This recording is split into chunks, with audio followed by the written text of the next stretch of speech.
Mark 9:50. Salt is good for seasoning, but if it loses its flavor, how do you make it salty again? You must have the qualities of salt amongst yourselves and live in peace with each other. How can salt even lose its flavor?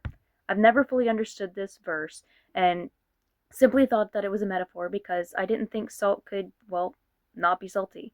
That is until I started having to use it for other purposes. See, I have this thing. It's called a salt inhaler. It's basically a ceramic device that you put salt in the bottom and breathe in the air, and it passes through the salts to help your lungs. It helps me with asthma, especially in the seasons I have it worse. It strengthens my lungs during those times because of the salt. This one specifically, Himalayan salt. I don't know if it works with others, but that's the one I use and how I use it. Because of this, I have to have a specific kind of Himalayan salt, and oftentimes I have it for years at a time. Crystals, like this.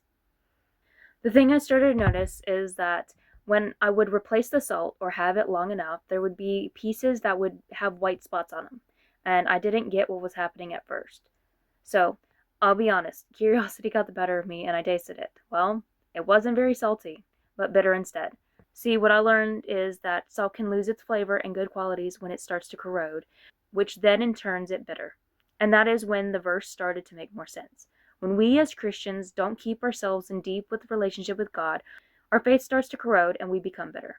That's why it's so important to stay in relationship with God, because He will replace our salt with new one so that we stay healthy and can breathe even in those seasons we find it hard to.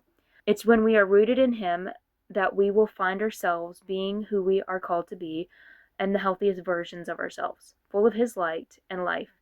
But we have to be in a humble relationship with Him so that He can correct us and guide us to be that version. God bless you, loves, and remember to ask God to replace your salt.